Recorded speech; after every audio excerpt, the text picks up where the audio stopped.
यानंतर आपण बेरीज आणि वजाबाकी पाठ क्रमांक 3 इयत्ता 5वी ॲडिशन अँड सबट्रॅक्शन। तर विद्यार्थी हे स्वतः कशा प्रकारे यावर उदाहरणं सोडवता येतात आपल्याला ते आपण बघणार आहोत।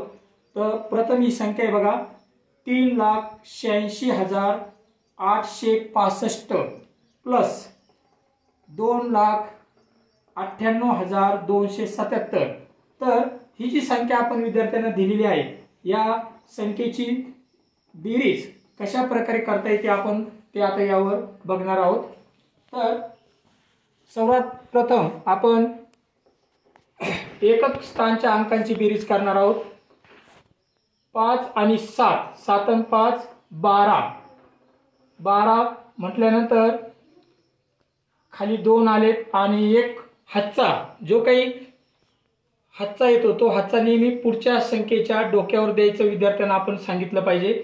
आणि मग तो हातचा पुढच्या संख्येच्या डोक्यावरती आपण इथं 7 अधिक 5, 7 आणि 5 12, 12शी 2 इथं आले खाली आणि जो हातचा आलेला आहे तो पुढच्या घरामध्ये आपण इथं दिलेला आहे। आता या घरात जे आहे एका खाली एक अशी मांडलेली आहे आपण, त्यामुळे विद्यार्थ्यांना बेरीज करायला अतिशय सोपं जातं। 6 आणि 1 7, 7 आणि हे 7 14 झालेले आहेत।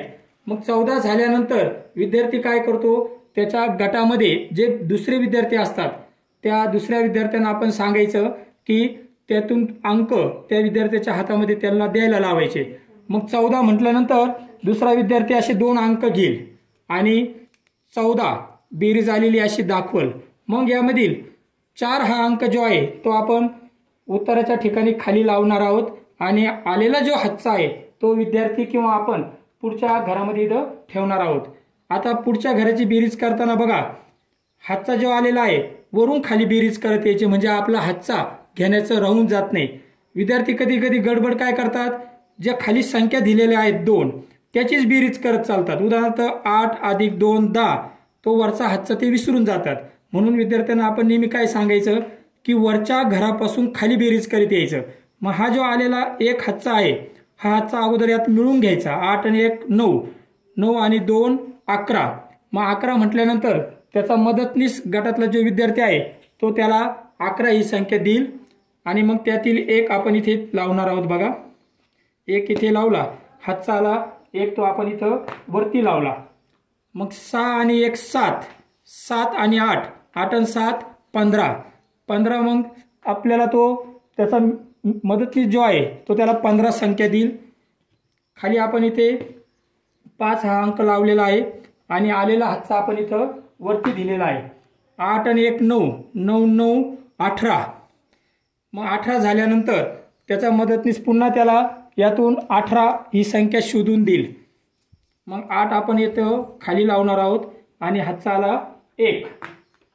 3 आणि 1 4, 4 आणि 2 6, 5 आणि 1 6। मग 6 ही संख्या ते यामध्ये शोधणार आहेत। मग ही शोधत असताना आता यामध्ये 6 अंक दिसत नाही। मग अशा वेळेस ते विद्यार्थी काय करणार आहेत, स्वतः 6 अंक तयार करतील आणि तो 6 अंक जो आहे तयार करून ते या ठिकाणी लावतील आणि मग या ठिकाणी 6 अंक लावला की मग आपण याची जी झालेली बेरीज आहे ती बेरीज विद्यार्थ्यांकडून वाचन करून घ्यायची आहे।